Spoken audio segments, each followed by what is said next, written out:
Okay. Good evening, ladies. We'd like to welcome you to another one of our spotlights on literacy. This is our first one since Congress. We are happy that you came with us tonight. If you got to go to Congress, we're glad you were there. We hope you came by our table on Sparkle and Service Night, and we hope you come to more of our Spotlights on Literacy programs. Arissa has done a great job of finding great things for us to learn about, and we have something really special tonight, but we also have kind of an announcement about the speaker. So I'm going to turn it over to Arissa. Yes, hello. Thank you all for joining us. Yeah, can everyone hear me okay? Awesome. Yes. So thank you all for joining us tonight to learn about the Eric Carle Museum. Unfortunately, Courtney, their director of education, was not able to join us. You know how things come up. It is a Monday. Monday happens to you and at you all at the same time. But she sent along some materials, and I'm pretty well versed in the museum. So we're going to be thinking about it today, learning about it as a resource, both for this kind of literacy towards children and also visual literacy, especially. Eric Carle as an artist, not just an author, and the museum really captures that. And then we're going to go into talking a little bit about picture books and some other ways you can use picture books in promoting literacy to both children and adult learners. So the Eric Carle Museum, I'm going to put its website link in the chat. It was founded in 2002 by Eric Carle. So Eric Carle has been a fixture of children's literature for decades and decades. Does anyone want to raise a hand and tell me an Eric Carle book that comes to mind for them? It doesn't have to be the most obvious one. Yes, Cindy? Very Hungry Caterpillar. The Very Hungry Caterpillar. That is one of the most obvious. Yeah, but you know, something has to pay the bills. Anyone else have one they can think of? Brown Bear, Brown Bear. Brown Bear, Brown Bear. Which I'm a children's librarian by trade, now a school librarian. I only recently realized about a year ago that you can sing it to the tune of Frere Jacques. So Brown Bear, Brown, or no, it's something else. It's the tune of something else. You can sing it to a tune. Brown Bear, Brown Bear, what do you see? I see a looking at me. Whatever that's the tune of. Twinkle, twinkle, little Twinkle, star. twinkle. There we go. I was like, it's a tune. You can sing almost everything else, though, to Frere Jacques. Other ones he's very popular for, The Very Busy Spider, The Blue Horse. So he's really well known for his bright, vibrant colors. He also wrote many of his books, some of which he wrote with Martin. So you might see them, if you're looking for them in the library, categorized under Easy Reader or Easy Picture Book Carle or under Easy Martin. Because if he wrote with Martin, it's under his last name. But he is really well known for this really distinct visual style, right? If we all close our eyes, we can see Very Hungry Caterpillar, right? It is not just a normal caterpillar. We see the hungry caterpillar, right? So we are really beneficial. Eric Carle, early in his life and career, saw the need for this preservation of his art, his drafts, and celebration and preservation of other people's art. So think about a museum, right? You walk into a museum and it's a lot of fine arts. We have this idea of what fine art is, of, oh, it's a portrait, oh, it's a sculpture, oh, it's a painting, it's a lady, it's a bust, it's a Renaissance man. But think about books, right? So children's picture books are a unique form of art. This year, I'm a member of the Caldecott Medal Committee. So I am reading 1,000 books and looking really just at the art of those books, right? The Caldecott is one of those awards that changes an illustrator's life. It's a celebration of their work and their ability to tell a story through that medium. And Eric Carle and his museum really, really celebrates that. So it's located in Amherst, Massachusetts. And you're all thinking, wow, that's really far away from me. But what I'm going to be showing you tonight is ways you can interact with this museum and benefit from its work from afar, whether that is for an explicit chapter program at your meeting, whether that's for activities you do at your meetings, whether it's for an art project you do with a CAR group or something you push into schools and work on. So I am going to start by showing us the video they put together for their 20th anniversary. So they were founded on November 22nd, 2002. This anniversary was about a year ago. And as many of you know, Eric Carle passed away in 2021. So he got to see almost 20 years of this museum, which is really amazing, especially when you think about sort of the archival process. There's so many authors where they then go off and live in a basement somewhere and they don't get to see their celebration of their work. So we're going to learn a little bit from here. We did test the sound earlier, but please holler if it doesn't work because that's how it goes.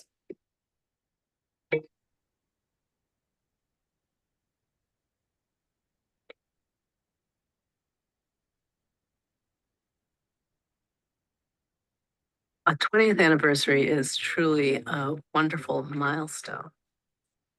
After 2 years of the pandemic, and to say, yes, we're here, we're having a public event, there are kids here, galleries are open. It's doubly a celebration. It's a wonderful honor to be included in this show. It's amazing for me to be exhibited in this museum, a place that I have loved forever. It is an intimate act to create a piece of art. You're sharing a part of your soul with people. And then to have the actual artwork on a wall in a museum gallery, it's like, well, this is like the essence of my soul that I'm showing here. These are my most favorite colors, my most favorite pieces of paper, my most favorite textures and fabrics. Sharing the artwork in person really opens up so many avenues for learning about each other. Museum has far surpassed Eric and Bobby's initial dreams. We've seen almost 1 million visitors. Our exhibitions travel around the world. We all recognize that. Yeah. That's a lot of influence.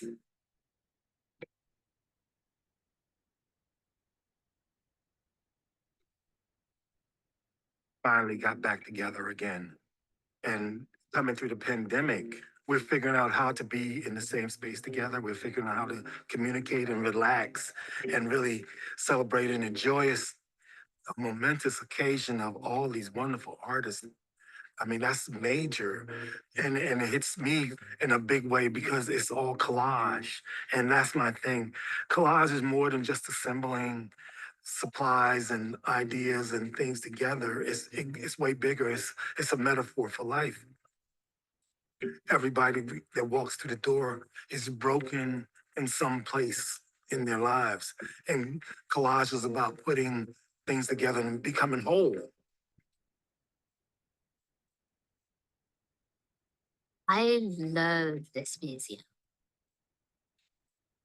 I've never had my art shown in a gallery before. It's like breathing in fresh air.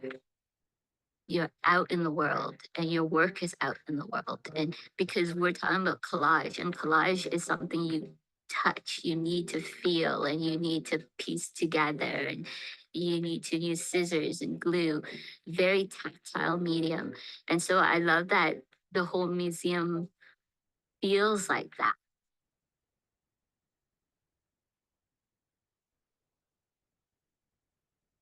I think we saw more clearly than ever the sort of urgency of the work that we feel like we're doing here at the museum, the importance of picture books as a way for children to understand themselves and understand the world. And so many children need a lot of reassurance. All I want children to know is that Miss Vanessa loves you and I see you. Thank you so very much. I see you with your missing tooth. I see you with that hair lick that you're trying to control, or that big fluffy afro. I see you with your dark skin and wondering why you're not accepted in community that you're in. I want you to know I see you. I see hope in you. I see creativity in you. I see joy in you. I see the ability to be anybody and anything that you want to do. You can do it. You are perfect just the way you are.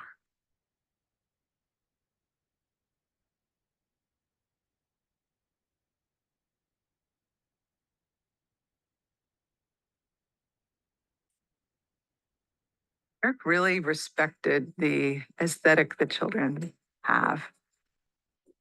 So the museum was in so many ways for Eric, I think, a place where children could come together and feel that what they have to contribute is important too. to know that there is this institution that has such a broad and rich collection of children's book work as a resource for all of us who are creators is fantastic, and as a resource for families to come to is amazing. I always tell kids, like, every story is important, every story is valid, especially yours.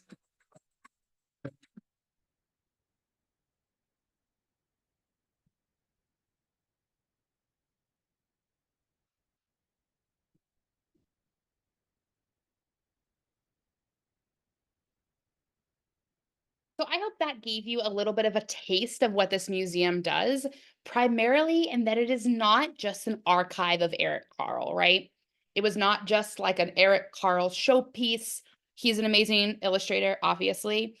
But what he wanted to do was take his fame and fortune and like what being one of the most well-known illustrators in the country will do for you and be able to pay that forward. Create this 40,000 square foot building that currently houses around 85 to 90,000 illustrations. Think about how many objects can be in a museum, right? And then take that to this fine art medium that is children's book illustration. So they are both something that celebrates Eric Carle. If your kid is really, really into the Very Hungry Caterpillar, absolutely take them there, make all their wildest dreams come true. But they also work to uplift diverse authors and illustrators and kind of show how picture books are an art form, right? As many of you saw really up close pieces of those different authors and illustrators they had featured and could see the detail, right? So I've got Brown Bear, what did you see here? And I just want to hold up a few things to call out. First, we have the end papers, right? So these are the pages at the end of this book. These could just be color, right? In many books, end papers are just a slap of color, a piece of paper. This is telling us what to expect out of the story, though. This is part of the art. He didn't just paint it the color. It's not straight through. It captures that childlike element, right? And it also tells us how the story's going to go. Brown bear, red bird, yellow duck, blue horse, green, whatever the green is, I forget that one. You know, purple cat. It tells us that story already. Recently, I was invited to an author lunch or an illustrator lunch for a book coming out or that just came out called The Yellow Bus. It's by Lauren Long. Guess what it's about? A school bus, yes. But he brought along the most fascinating stories about how this picture book was created, which included he wanted to know like where everything went in this town, right? So he literally created like a 14-foot model in his office that then he drew from. He didn't photograph that model, he then drew from it, right? That was the kind of artistic process that goes into that. And we already told them that's the sort of thing that ends up in a museum, right? That's what is celebrated in Children's Picture Book Museum. It's not just the final book on the shelves, but the care taken to get to that final print. I met another illustrator there who showed us his book and was like, I made this all out of crayon. And he didn't have a crown sharpener because I asked. He would just keep working with it and make it smaller and smaller to get that. So Eric Carle really knew that celebration of art and illustratorship existed and needed to be celebrated, and he was able to make that a reality throughout his life. So whether or not you're able to actually go to the museum, I hope you will take some of their resources home with you. So I'm going to pull up their website now and walk you through a couple of the resources that I've used as a librarian and as someone who works with CAR, Junior American Citizens, things like that. So it is quite literally called the Eric Carle Museum of Picture Book Art. Not of picture books, not of books, not of literacy, of picture book art. Really celebrating that. Of course, they have a shop, highly recommend it. They do a lot of events on site, thinking about what is a picture book, how does it make us more empathetic, how does it teach us? So they do regular story times, art activities, things like that. They also offer professional development. So they have one coming up on exploring race and representation in picture books, a virtual educator workshop focusing on metafiction. So they have a current exhibit that's all about metafiction in picture books. So like when the picture book knows it's a picture book. when there's a person in the picture book holding a picture of that picture book, right? Those sorts of really fun things here. Or like here, you can see the animal is disappearing into the gutter, and that awareness of the gutter is showing us, oh, it knows it's in a book. So those are, a lot of theirs are on site, but they do offer virtual ones. I will say many of them do have a fee. They often bring in, experts, things like that. So just keep that in mind. They host the evening events, kind of like any museum might, to draw people there. What I love to use for either CAR activities that are, one-offs or activities that I'm putting together specifically is these making art together pieces. So it's not just inspired by Eric Carle's art, but a lot of it is. He was very known for collage and this kind of like childlike aesthetic.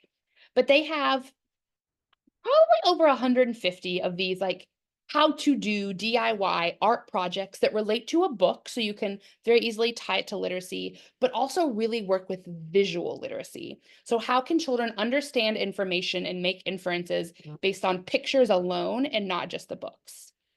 So I'm going to find this good one. Many of them have also like very cultural tie-ins, so the batik inspired print, things like that. Let's go down to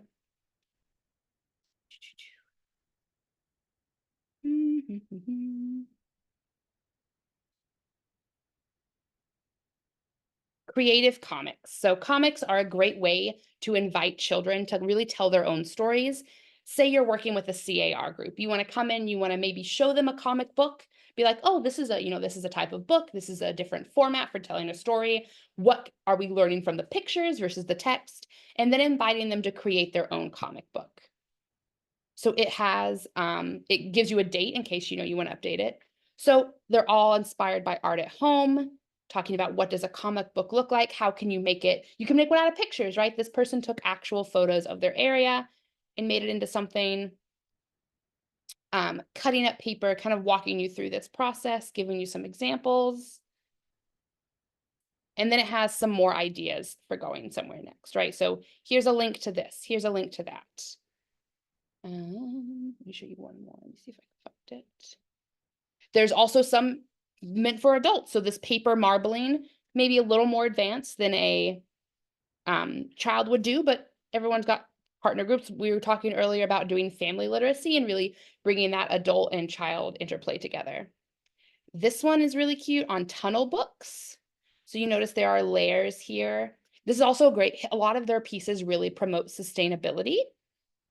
So reusing materials you would already have, really simple boxes, some papers, scissors. It walks you through like they cut 3x6s, different colors, different shapes here. Clearly this one was inspired by Very Hungry Caterpillar. And then they get to see some of these kids doing it. They also have a library. So a kind of research library, the Birdle, I believe they call it, that not only do they have a children's library on site, as in you can come in and read. I think they said they have like between 5,000 and 6,000 like modern contemporary picture books. So not just Eric Carle, really diverse range. So you can always come in and read in their library, but they also have a special research library, specifically of children and children's research and literature. Yeah, the Burl, sorry, no T, the Burl Library. So if you are interested in like the history of children's literature, in the history of illustration in particular, kind of what has changed, maybe you're looking for really good illustrations of the American Revolution in children's books. One second. Thank you. Sorry, my cat was doing something very dangerous. Then this is the place you want to go. I also want to highlight, I'm going to go back to their YouTube channel for just a second, because they have a great resource of programs that you could use in their meetings. So kind of like today, I made do, right? Our speaker, who's the director of education there, couldn't make it. I pulled research, I pulled other videos they have.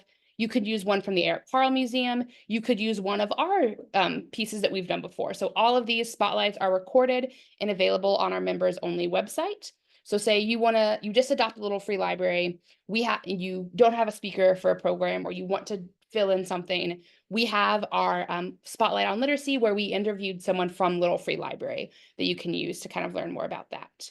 They have a great resource on their YouTube channel, author interviews. So Simon Chase looks inside of books. These are great if you're doing classroom visits or looking to learn more about a specific author. These are all available there as well. Tapioca Stories, we were talking earlier about doing bilingual books. So books that are specifically in one language and another on the same page, duplicating the information, but like this is in English, this is in Spanish. And Tapioca is a publisher that often works on those. So they've got virtual gallery talks. They've got a piece on wordless picture books. If you haven't read a wordless picture book before, it is a really unique experience. The one you may be most familiar with is The Lion and the Mouse by Jerry Pinkney. It's almost entirely wordless except for one word, and I'll let you guess which one that is. But yeah, so that's sort of some of the resources you can use from the Carle Museum. The ways I might use this in a CAR program is to tie it to American heritage, right? Tie it to doing some sort of art project. Maybe it's not explicitly about this year's theme, but it could inspire someone to make that next jump. We were talking earlier about how interdisciplinary we really want this committee to be. So work with your children of the American Revolution, work with your junior American citizens, work with community classroom, take something like this to veterans, right? Think about the ways you can use these resources and stop reinventing the wheel and having to come up with your own craft, like when the literal experts on, children's illustration have done that for you. This is also great if you are working on promoting literacy in your chapter, about highlighting that it's not just about reading long form novels, right? Literacy for most people isn't all building up to reading War and Peace. It's about the ways we interact in our daily life. It's about reading signs. It's about using the computer and interacting safely online. It's about reading recipes and being able to understand like what we're seeing before us. And visual literacy is a really, really great component of that you can teach in picture books to every age. So I am a pre-K through 5th school librarian. I use picture books with every age. I will read the same book to a preschooler and to a 5th grader. They will both take away wildly different things usually, but it is an experience that can be shared. So similarly, you can pick up a picture book with an adult, show it to them, and they're going to get like this book that's about that yellow bus. Someone who grew up riding a yellow bus to school or who has experience with a town being dilapidated and run down is going to take something, even just visually from that, very differently than a kid who views a school bus as like this magical thing that's going to take them to a new place, right? There is so much nuance in picture books these days. I really want people to think of them as an art form, right? They are artists. These people, like the fact that they have chosen to give it to us, this is in a picture book that you can purchase for $20 instead of selling it to the Met for $1 million is really nice of them, because so many of them just have gorgeous art form. I've always said like there are picture books that I wish I could wallpaper my house in. And I do think that is a good business venue for many publishers if they could just get into wallpaper making. But when you're looking at promoting literacy, especially to adult or ESL learners, think about picture books. They are a lot less daunting than coming in with War and Peace, right? There are also some really great picture books about the American Revolution that provide a chance for your chapter to really think about a minute detail of the revolution. Very few of them are the entire thing. They're on George Washington or Lafayette or some really specific thing. And you can then go through, read the text, great, but also look at the illustration. What is it telling you about this time period? Why is it using the shapes that it does? So there's a picture book out now called Thomas Jefferson's Battle for Science. It's a picture book biography about his fight to declare that our moose were bigger than their moose. A French ambassador was like, you have scrawny animals. And he was like, no, don't. So this book is all about this, right? But it's a picture book. You could write a novel on this, absolutely. But everything you really need, you can get from a picture book. So even if we just look at the cover, what do you notice about this cover? You can just unmute if you'd like. So is this a real picture of Thomas Jefferson? No. No. It's not a portrait of him. It is a kid's drawing of him almost, right? We see another one of him on the back as well. So here, actually, I'm going to pull this up so we can all look at the cover together and see it in depth instead of through the perils of my Zoom screen.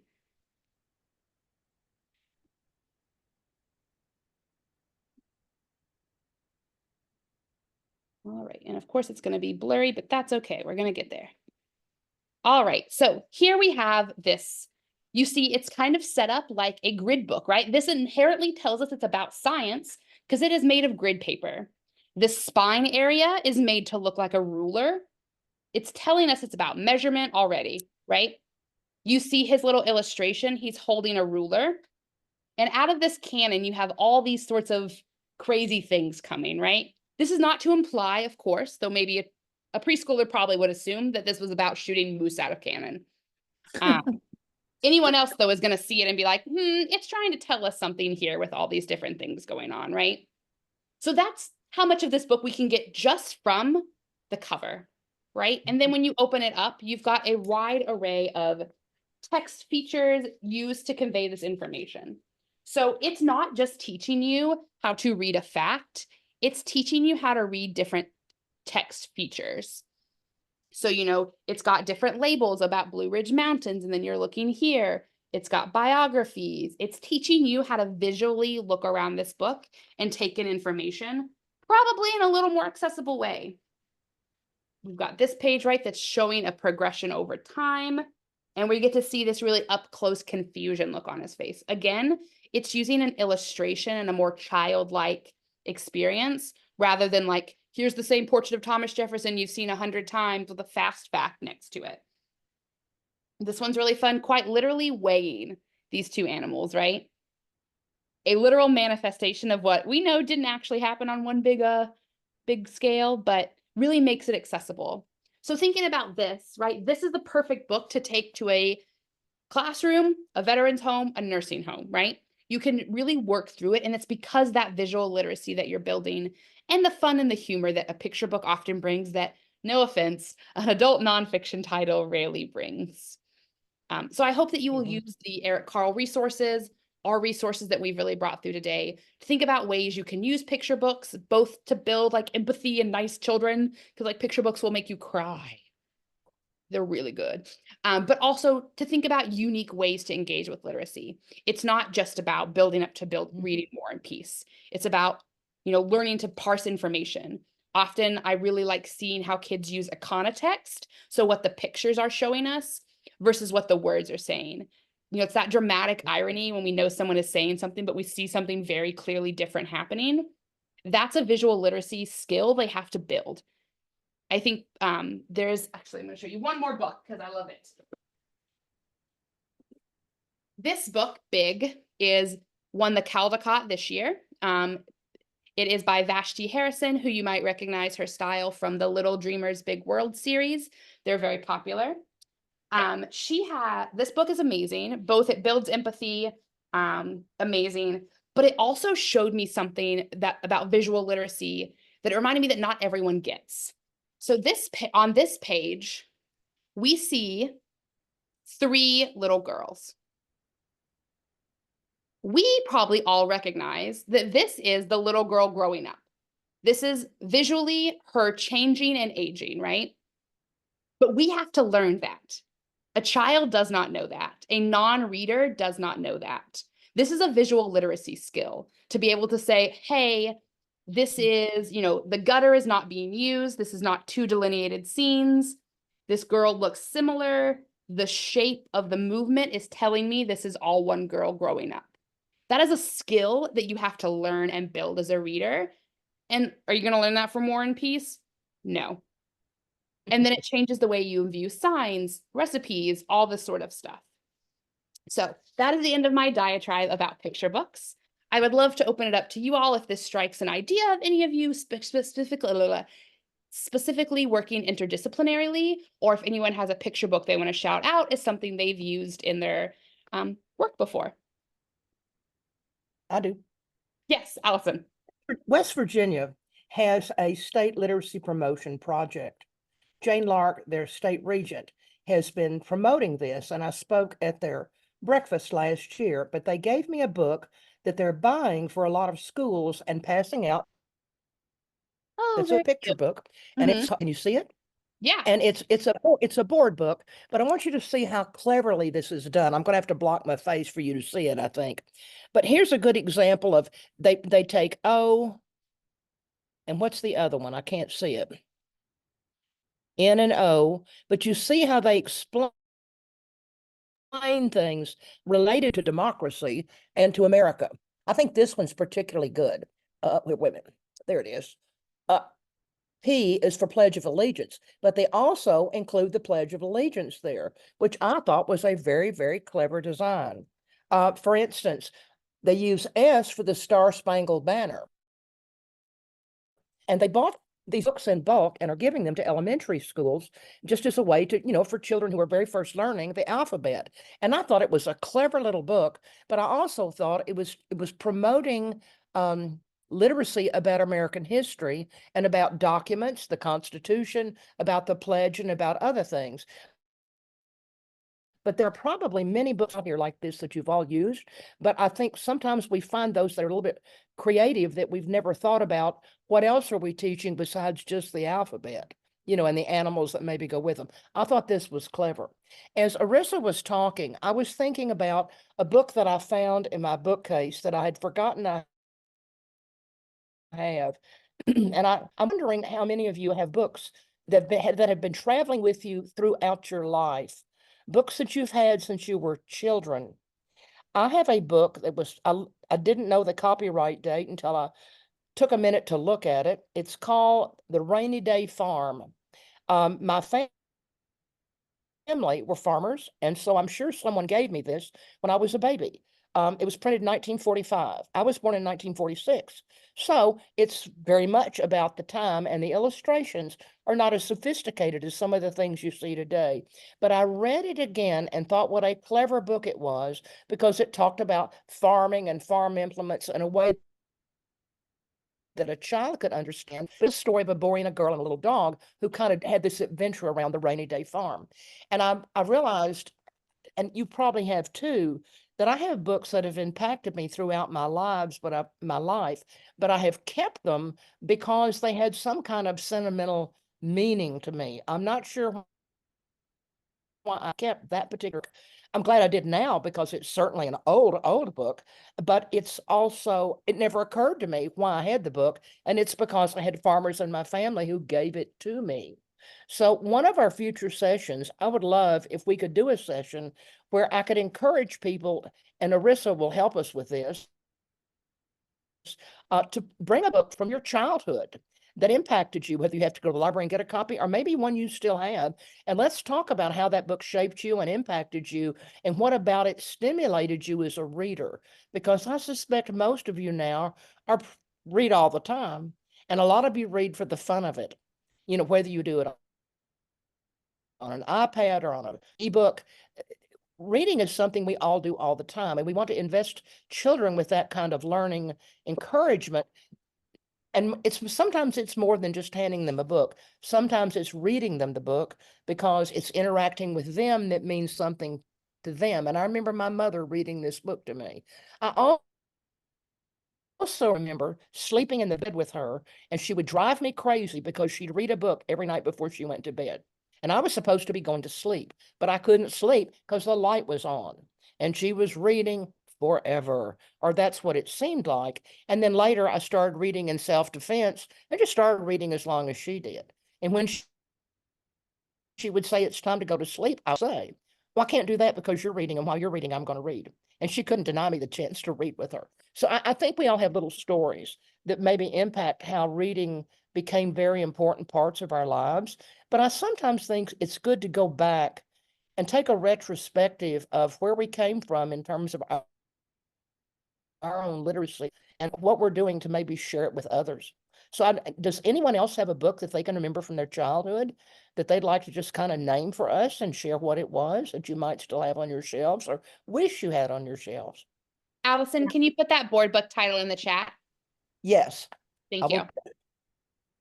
One of mine was called Down, Down the Mountain by Ellis Crettle, and it was written, I think, in the 30s.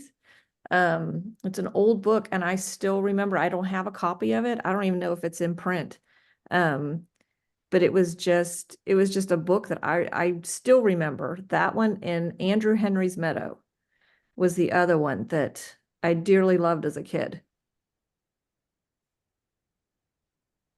Do you remember how long it was? Was it a picture book? Did it have words? It was a picture book. It did have words. And it was my basic recollection, it was about these kids that had to go down the mountain, and it was set in, I think, Appalachia. And I don't even know where I got it, but it's a book I remember reading when I was very little. And then Andrew Henry's Meadow was about a family, this kid that basically the whole family ignored him. So he just decided that he was going to go and have his own house. And then all these neighborhood kids came because they were running away because their families were ignoring them, and all the adventures they had. And then what happened when the kids were finally missed.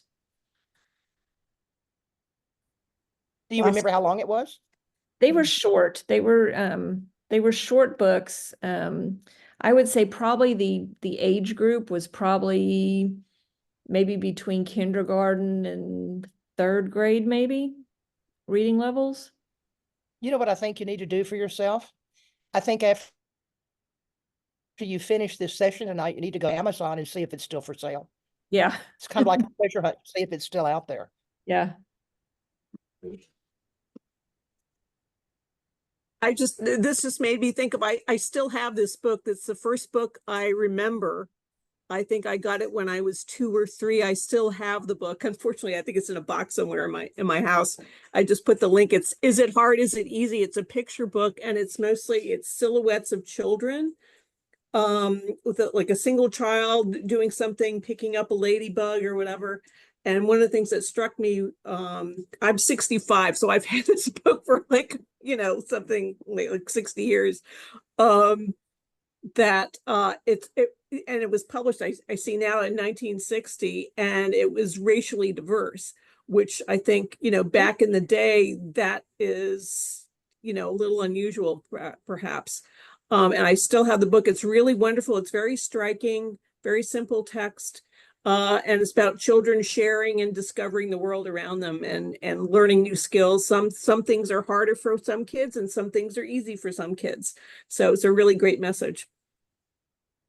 I still have my childcraft that my mother got for, well, I guess it was for all of us, but I ended up with the fairy tale one and the nursery rhymes. So I still have those. My mother I loved still have my childcraft books too. Yeah, so. And my grandson just brought me my copy of Rainy Day Story on the Farm. Can you see it? Oh, yeah. And the illustration. I mean, it's very warm. But it had illustrations like this. Those little things.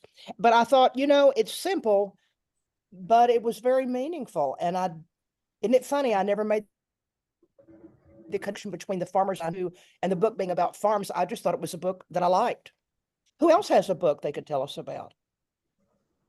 Some of my earliest memories were of like the Dick and Jane and Spot books. That were like 3 sentences a piece. But I think that's how I learned how to read. See Spot Run and Probably. Dick and Jane and all that. And also the Little Golden books. We had a collection of those. And then I kind of graduated, so to speak, to like the Grimm's fairy tales and Hans Christian Andersen fairy tales and stories like that. So those were some of my memories of my earliest books. When you look back at Dick, Jane, and Sally, and you read them now, it's like, oh my God, they were so boring.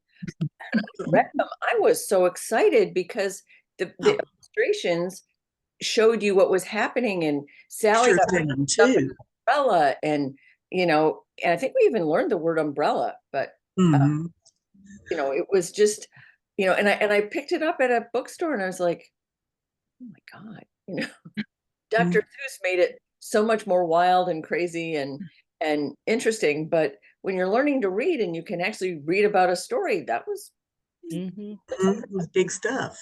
I did, Allison. Can you all hear me okay? Yeah. What Allison suggested, I remember a little older, a book that I checked out multiple times from my 6th grade library. We were a K-6 elementary school. And I think this was foreshadowing for my life. It was called The Amber Flask And I remember that it gave such descriptions. It was a mystery. And I clung to mysteries sort of early on, Nancy Drew type mysteries. And it was about Williamsburg, and someone had taken an amber flask from one of the houses in Williamsburg. But the descriptions I can remember, my mother was born in 1935, and I was sort of just loved the 50s when she grew up, with the pedal pushers and the descriptions of what they would wear. So it was like this little gang of teenagers, like the Nancy Drew gang, and they went to find where this amber flask had been taken. And again, the setting was Williamsburg. And one of the reasons it's so vivid for me is I did what Allison said. A couple of years ago, I found it on eBay. Yay. So even though it was the 6th grade level, it was still a novel. It was the fiction. It wasn't a picture book, but it stuck in my mind so much from 6th grade. And again, maybe perhaps foreshadowing for the Williamsburg setting, and the amber flask and all the depression glass that I've now inherited from my grandmother and those kinds of things. But I went and found that book when thrift books and eBay became a thing. And I just thought, I'm going to see if that book is still out there. And sure enough, whoever I purchased it from, it was an old library copy, because the library tag, the Dewey Decimal System, was still on there. But that was a neat memory, like your farm book, Allison, from when you were growing up, a neat memory for me as a little bit moving into my teenage years. And then I became a big John Grisham fan, and that mystery kind of thing has always stuck with me. But anyway, that was my experience. Somebody else. Okay, my favorite book is Make Way for the Ducklings. It's set in Boston, in the Boston Gardens. And it was always, I'd have my mother read it like 2 or 3 times every night. It was just, I loved the pictures. I loved the story. It was very simple. My favorite part was when the police officer was crossing all the ducks across one of the main streets. And it would have pictures of, in the Boston Gardens, they have the swan boats, and they have the pond, and there'd be pictures in there. And it's really kind of neat, because when I go back and I'm walking through the garden now, they have actually have the mother duck and like several of the other ducks following her. And they dress the little duck statues up for all the holidays. So it's really cute. But I still have that original book. It's all falling apart, the binding and everything else. But it is. After this, I'm going to go and look at it, because I haven't looked at it for years. It's I called. wanted to flag, if that book is a favorite for you, Make Way for Ducklings. There's an amazing, and Janet's story inspired you. There's an amazing picture book biography that came out a year or 2 ago. That's both a dual biography of McCloskey and his writing of that story, and of Nancy, who did the sculptures that are now there. So it's like a really good on its impact. Marcia or Marcia? Hold on. Yep. No, you got it. We have 2 favorite books. Let me tell you about this project. We got an America 250 grant to purchase and give books to elementary schools. And our focus is giving them books about the American Revolution, and in particular, women's role in the American Revolution, because children don't learn about them. So here's one of them, Independent Dames, which is a hoot. Absolutely. And it talks about 80 different women, and what a teacher could do with this is take one of the, ask the children to take a woman and research her. And there's an index in the back. The other one, and who was it? Arissa said she's seen this. This one, which I don't know if the author is a DAR member. I'm not sure. It came up on one of the pages one She time. is not. I don't think so. But this was the book that won the Excellence in History Book Award for Children last year. Well, so I have gone to elementary schools with some SAR people, and we'll talk about whose name is on the Declaration of Independence, and they all guess and stuff. And I have to have a helper because I don't know all the names, right?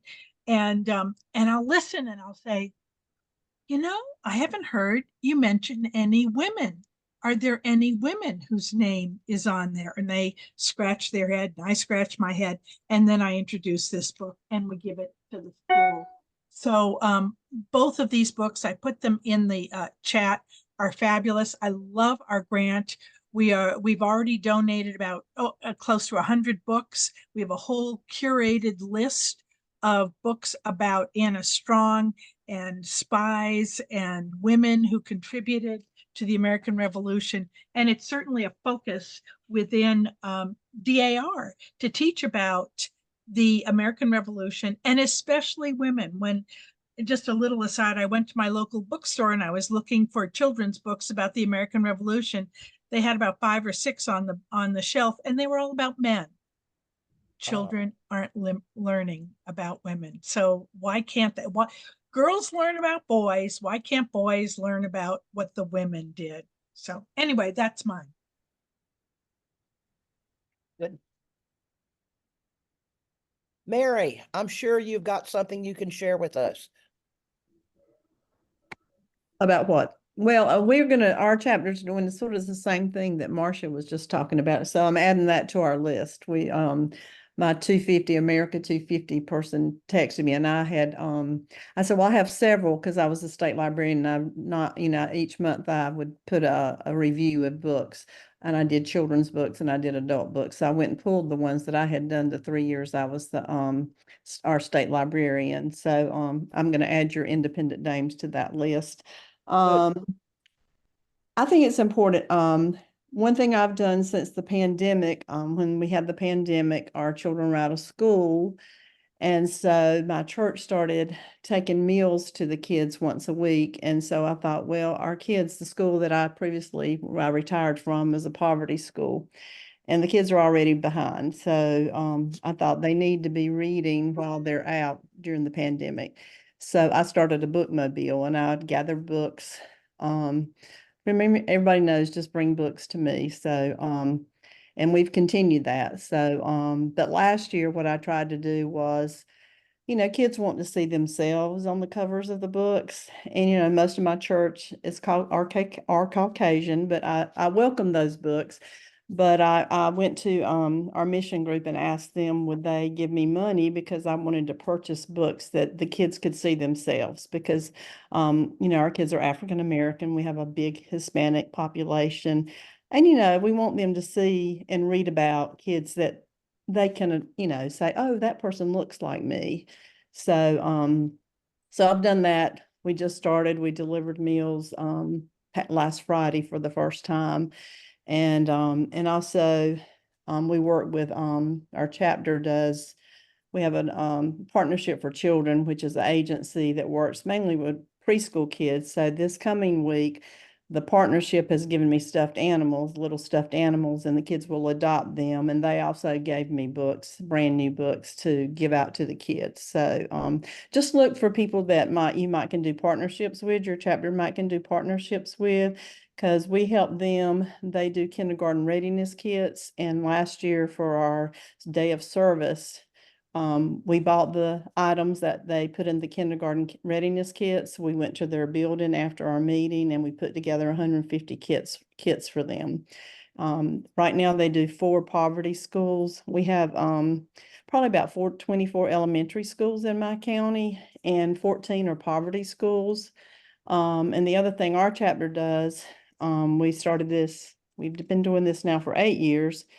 All the kids that start kindergarten at those 14 poverty schools get a beginning to read book when they come to school in kindergarten. So our chapter members donate the money. Since I'm a former school librarian, I order from Scholastic, because I still tutor at the school, so I can have them sent to the school.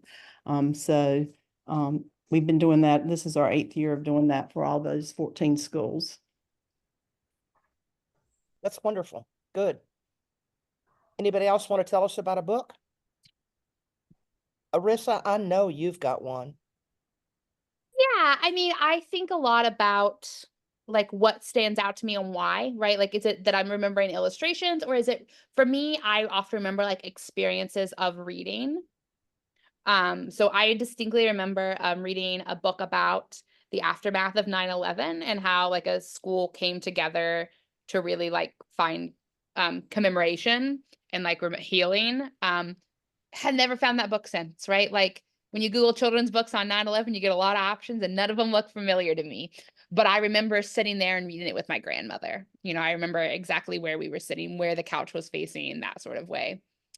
Helen just had a comment in the chat about the Prudence Wright book. Yes. There's a great picture book on her as well. I think by Beth Anderson as well. I'm working with Ms. Heskey. We have a list from last year of upcoming books about the American Revolution for children specifically.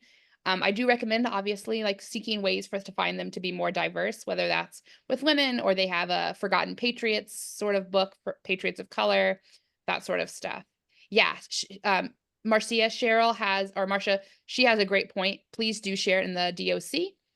So if you go to community.dar.org, you can join the Literacy Promotion Committee DOC group. We are always sharing information there and looking to have you share some as well. That is a good point, but I'm trying to limit how many things I get.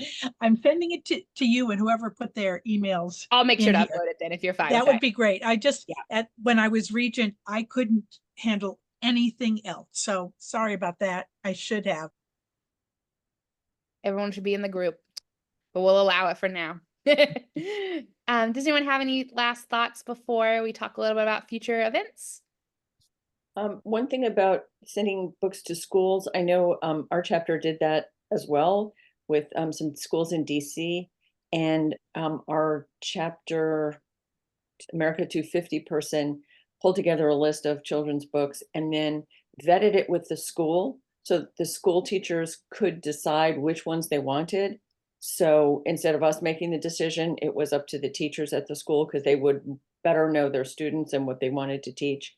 So that's just another step that might be make the books more welcome if that's a thought. Yeah, on that note, I want to make a plug for graphic novels. There's a great I Survived the American Revolution 1776 graphic novel adaptation now.